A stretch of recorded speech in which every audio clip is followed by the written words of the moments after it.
अमेरिकी राष्ट्रपति Donald Trump पिछले काफी दिनों से चर्चाओं में बने हुए हैं। ट्रंप लगातार दुनिया भर के देशों पर अपने टैरिफ बम को फोड़कर दबाव बनाने की कोशिश करते हुए नजर आ रही है। लेकिन अब उसी ट्रंप की बोली में थोड़ी नरमी देखने को मिल रही है और हालात ये है कि ट्रंप धीरे धीरे करके अपने टैरिफ को कम करते हुए नजर आ रही है, जिसकी शुरुआत उन्होंने जापान से कर दी है। दरअसल कल तक जो ट्रंप जापान पर 27.5% का टैरिफ लगा रहे थे, वे अब उसे घटाकर 15% तक कर दिए हैं और इसे करने वाला कोई और नहीं बल्कि खुद डोनाल्ड ट्रंप है।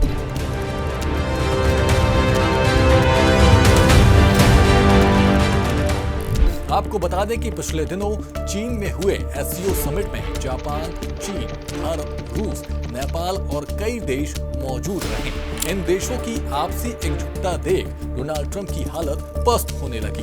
ट्रंप को इस बात का डर सताने लगा कि जिन देशों पर कल तक वे हुकूमत कर रहे थे, आज वे ही देश उन्हें और उनकी टैरिफ नीति को टक्कर देने के लिए एकजुट हो रहे हैं। इस दौरान ट्रंप ने यह भी देखा कि कैसे एक ही जमीन पर भारत, जापान, चीन, नेपाल, रूस देश के प्रतिनिधित्व करने वाले नेता एक साथ मौजूद हैं, जैसे मानो अब अमेरिका की उल्टी गिनती शुरू।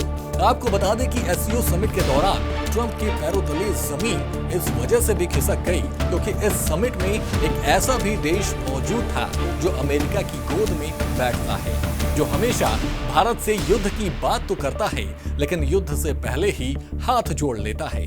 हम बात कर रहे हैं पाकिस्तान की।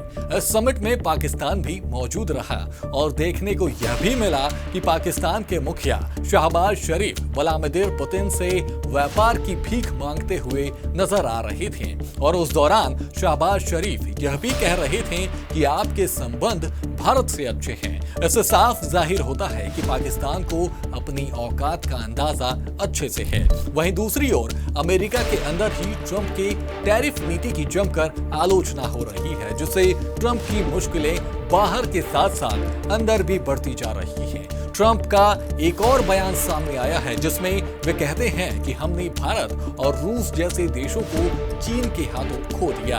राष्ट्रपति का यह बयान साफ दर्शाता है कि अब ट्रंप के टैरिफ बम का निकल गया है दम। बता दें कि पिछले महीने ट्रंप द्वारा भारत पर 50% टैरिफ लगाए जाने के बाद भारत अमेरिका के रिश्ते काफी तनावपूर्ण हो गए हैं। ट्रंप ने चीन पर भी 145% का भारी भरकम टैरिफ लगाया, लेकिन इस फैसले को 90 दिनों के लिए टाल दिया। वहीं विशेषज्ञों का मानना है कि ट्रंप के कड़े टैरिफ और उनके सहयोगियों द्वारा प्रधानमंत्री मोदी और भारत पर लगातार टिप्पणियों ने भारत को चीन और रूस के अमेरिका विरोधी गुट की ओर और नजदीक कर दिया है। ऐसे में देखा जाए तो ट्रंप अब बैकफुट पर नजर आते दिख रहे हैं। फिलहाल आप अपनी क्या राय रखते हैं इस पूरी खबर पर हमें कमेंट कर जरूर बताएं और देखते रहें सूर्या समाचार।